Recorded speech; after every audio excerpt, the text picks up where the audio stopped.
বন্ধু বান্ধৱীসকল, আপোনালোকে জানেই যে OPS দিম বুলি আজি কিমান দিন ধৰি চৰকাৰে ঘূৰাই আছে। OPSৰ নামত এবাৰ UPS, এবাৰ RNPS, এইবিলাক মানে NPSৰ সলনি এইবিলাক দি মানে আমাক এটা বুৰ্বক সজাব খুজিছে। আমি জানো NPSতকৈ UPS বেছি বেয়া। আমাৰ যে এই 10 টকাকৈ তেওঁলোকে কাটি আছে,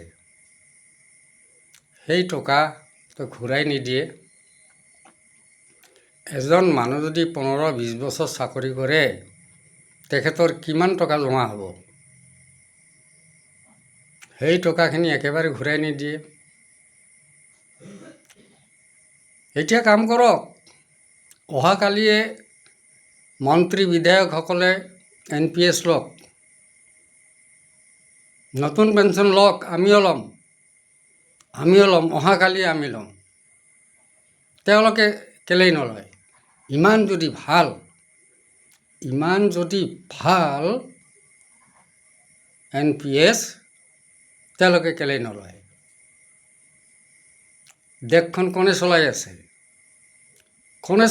তেওঁলোকে চলাই আছে নেকি দেশখন? শিক্ষক কৰ্মচাৰীসকলে দেশখন চলাই আছে। তেওঁলোকৰ কাৰণে চলি আছে দেশখন। আৰু যাক একেবাৰে বুৰ্বক সজাই আজি পানীত হাঁহ নচৰা অৱস্থা কৰিছে। মোৰ এই অলপতে অসুখ হৈছিল, উপায় নাই, লাজৰ কথা, লাজ কৰিলেও উপায় নাই। বহুতৰ পৰা মই খুজি টকা সংগ্ৰহ কৰি হস্পিটেলত মই ভৰ্তি হৈছিলোঁ।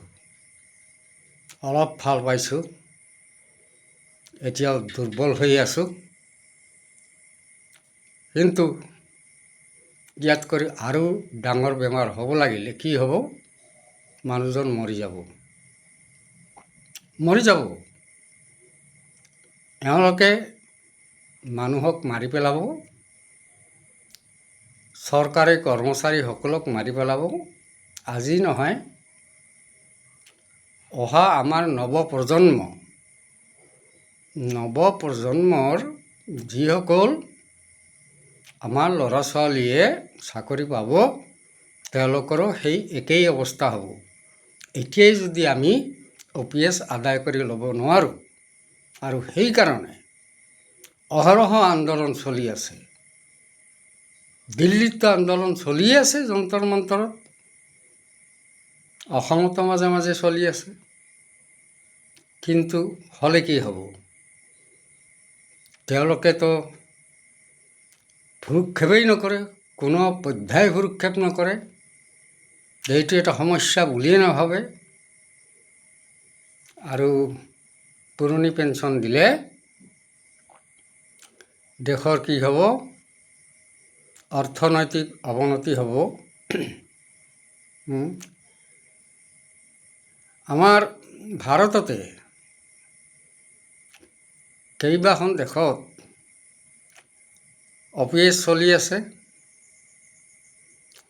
তেওঁলোকৰ অৰ্থনীতি দুৰ্বল হোৱা নাই নেকি?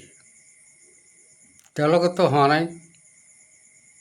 ৰাজস্থান, ছত্তীশগড়, হিমাচল প্ৰদেশ এনেকুৱাকৈ কেইবাখনতো OPS চলি আছে।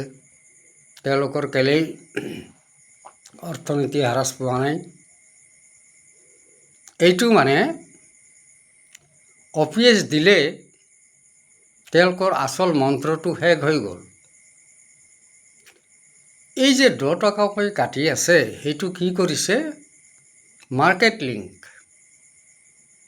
বজাৰত সেইটো বিনিময় কৰি আছে। লাখ লাখ কৰোৰ টকা সেইটো শ্বেয়াৰ মাৰ্কেটত তেওঁলোকে লগাই আছে।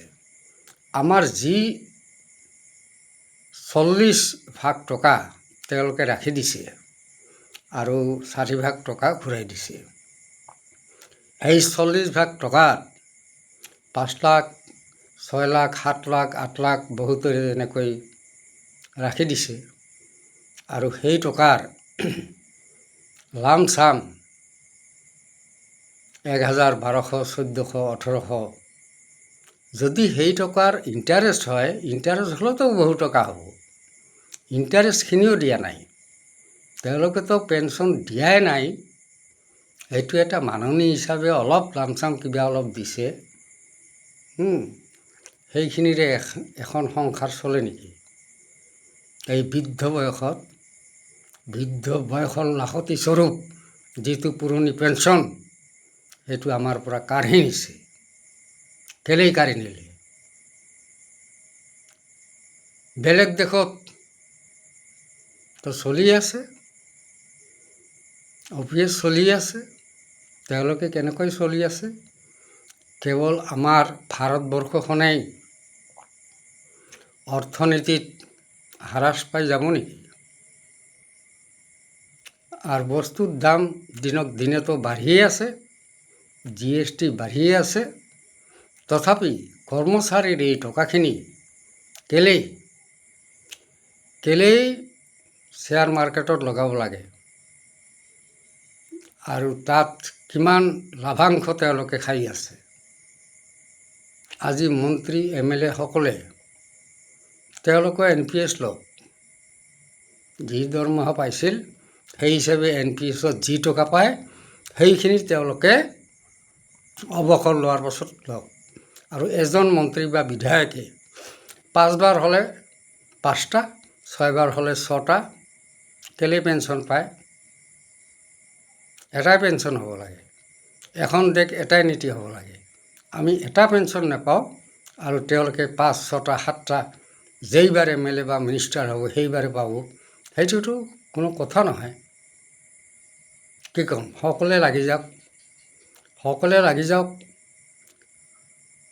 আপোনালোকৰ নিজা আপোনালোকৰ ফেচবুকত বা ইউটিউবত আপোনালোকে লিখক, আন্দোলন কৰক আৰু লিখক আপোনালোকে only OPS, only for OPS, not NPS, not UPS। গতিকে আমি আন্দোলন কৰিব লাগিব। আমাৰ বিজয় কুমাৰ বন্ধু ডাঙৰীয়া লাগি আছে, এইপিনে অচ্যুতানন্দ হাজৰিকাদেৱ লাগি আছে। তেওঁলোকে কৈ আছে যে আমি এদিন হ'লেও OPS আদায় কৰি ল'মেই, দেখো কি হয়। গতিকে আমিও লাগি আছোঁ, চাওঁ কি হয়, কৰ পানী কলৈ যায় তাকে চাওঁ এবাৰ।